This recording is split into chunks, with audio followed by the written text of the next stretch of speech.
Ever walked out to your tomato plants in midsummer only to find a jungle so thick you can barely see the fruit? You're not alone. Tomato pruning is probably the most debated topic in the gardening world, and honestly, a lot of that confusion comes from people insisting there's only one right way to do it. There isn't. In this video, I'm going to walk you through exactly how to prune your tomatoes for maximum yield and plant health, whether you're growing determinate or indeterminate varieties. We'll cover everything from understanding your plant's anatomy to the specific cuts you need to make. And stick around to the end, because I'm going to show you a pruning technique most people skip entirely. One that can squeeze every last ripe tomato out of your plants before the season ends. Let's get into it. Tomatoes are hands down the most popular plant in the home garden, and for good reason. Nothing beats a sun-warmed tomato picked fresh off the vine. But here's the thing. These plants want to grow wild. They want to sprawl and bush out and produce leaves everywhere. And while that sounds productive, it's actually working against you. Once you understand why we prune and how to do it based on your specific variety, you're going to see bigger harvests and healthier plants. So let's start by understanding what we're working with. Before you make a single cut, you need to understand the two main categories of tomatoes and the basic anatomy of the plant. This is where a lot of gardeners get tripped up, and I want to make sure you feel confident before we grab the shears. Your two main types are determinate and indeterminate, and just the names alone give you a clue about how they behave. Determinate tomatoes have a determined height and lifespan. They typically grow to about 4 to 5 feet tall, and here's the key thing. Their final bud at the very top is a flower bud. Once they reach that point, they're done growing upward. They put out most of their fruit at or near the same time, which makes them fantastic if you have a short growing season or you want a big harvest all at once for canning or sauce making. They're also more compact, so if you're working with limited space or growing in containers, determinate varieties are often the way to go. Indeterminate tomatoes are the opposite. Their terminal bud doesn't really exist in the same way. They just keep growing and growing until the weather kills them off. If you're in a warmer climate like Zone 9 or 10, you can grow these well into November. And some folks even overwinter them, which still amazes me. Now you'll also hear about dwarf indeterminate tomatoes, which have been bred to stay compact but technically still behave like indeterminates. For pruning purposes, I treat those more like determinates. Now let's talk anatomy, because this is where pruning success really lives. You've got your main stem, which is your primary leader. Coming off that stem, you'll see your sun leaves, and these are your energy factories. They're soaking up sunlight and converting it into the fuel your plant needs to produce fruit. Then you've got your flower buds, which eventually become your tomatoes. But here's the piece you really need to keep your eye on, the suckers. A sucker grows out at roughly a 45-degree angle, right in the crotch between the main stem and a leaf node. And if you look closely, you'll notice that sucker is producing its own leaves and even its own flower buds.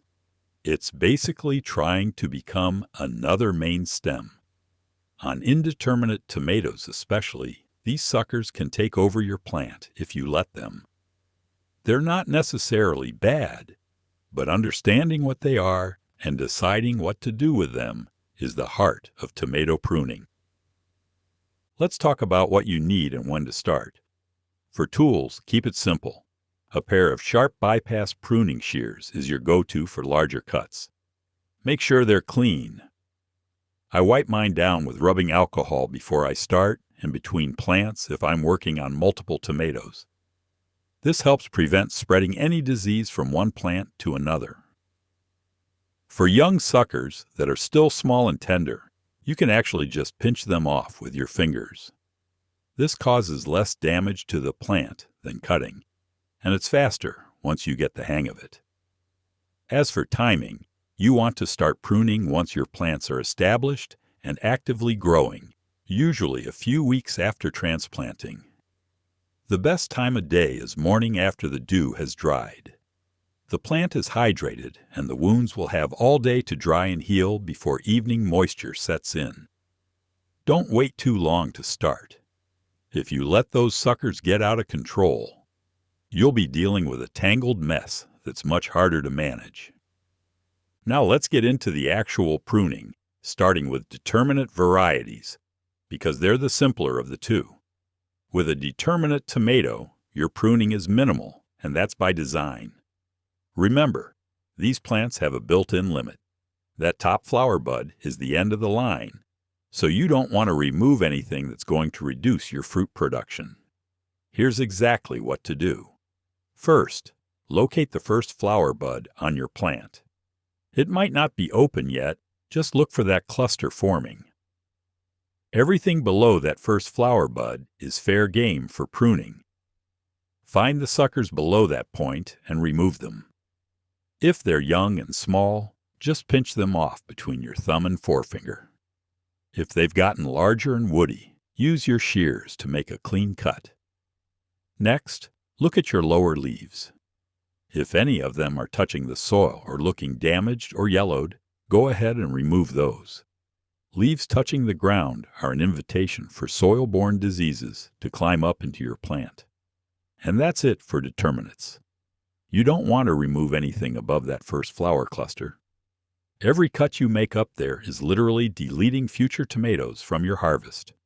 Just clean up the bottom, remove those low suckers, and let the plant do its thing. Indeterminate tomatoes give you a lot more options, and honestly, this is where pruning gets fun. Because these plants will keep growing until frost takes them out, you get to decide how you want to train them. You could technically let an indeterminate sprawl all over the ground and it would produce fruit. But you'd be inviting disease, losing fruit to rot and pests, and taking up way more garden space than necessary. So let's talk about a smarter approach. The first thing I do with any indeterminate is a basic cleanup of the lower growth. Anything touching the soil or looking sad and yellowed comes off. These leaves aren't doing much for the plant anyway, and removing them improves airflow at the base, where moisture tends to collect. Now here's where you make a decision. How many liters do you want? A single liter means you remove every sucker and let only the main stem produce all your fruit. This gives you a very tidy plant that's easy to stake and tends to produce larger individual tomatoes, though potentially fewer of them. A double liter means you choose one strong sucker to keep, usually one that's already showing good growth, and let it become a second main stem. You can go triple or even quadruple liters if you want a bushier plant with more fruit. But I wouldn't go past 4. At that point, you're not really gaining much from pruning at all. Here's how I approach it. I identify my main stem first. Then I work my way up the plant looking for suckers. Remember, they grow at that 45-degree angle in the crotch between stem and leaf. For each sucker, I ask myself, do I want to keep this one or remove it? If I'm going for a double liter, I'll pick the strongest, healthiest looking sucker, usually one that's already developing its own flower buds, and leave that one. Everything else comes off. When removing larger suckers, make your cut clean and close to the main stem. But don't cut so close that you damage the stem itself. Leave just a tiny stub, and save those suckers if they're healthy. I'll tell you why in a minute. If you're enjoying this and finding it helpful, take a second to subscribe so you don't miss more videos like this one. All right, let's keep going. Pruning isn't a one-time task. Throughout the growing season, you'll need to stay on top of your plants. Suckers grow fast, sometimes several inches in just a few days. And if you skip a week or two of checking, you can end up with a plant that's gotten away from you. I like to do a quick walkthrough of my tomato plants every few days. I'm looking for new suckers forming, especially on indeterminates, and pinching them off while they're still small. This takes maybe 30 seconds per plant once you know what you're looking for. You're also going to remove leaves as the season progresses. Once a truss of tomatoes is fully formed and the fruit is sizing up, the leaves below that truss aren't really serving much purpose anymore. You can remove them to improve airflow and let more light reach the ripening fruit. Just don't go crazy. Your plant still needs leaves for energy production. A good rule of thumb is to never remove more than about a third of the foliage at any one time. Also, keep an eye out for any leaves showing signs of disease, things like yellowing, brown spots, or curling. Remove those promptly and dispose of them away from your garden. Don't compost diseased material. Let's talk about common pruning mistakes because I've made most of these myself over the years. First, pruning determinate tomatoes too aggressively. I see this all the time. Someone learns about removing suckers and goes to town on their Roma or their San Marzano, not realizing these are determinates. They end up removing growth that would have produced fruit, and their harvest suffers. Always know what type of tomato you're growing before you start cutting. Second, waiting too long to start. If you let suckers grow into thick woody stems, removing them creates larger wounds and more stress on the plant.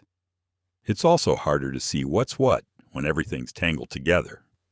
Start early and stay consistent. Third, removing the main growing tip by accident. This is easier to do than you'd think, especially on a bushy plant. Before you cut anything, trace the stem upward and confirm you're looking at a sucker, not the main leader. If you accidentally top your indeterminate too early, you've just stopped its upward growth. Fourth, not sterilizing your tools. I know it seems like an extra step, but moving from plant to plant with dirty shears is a great way to spread disease through your whole tomato patch.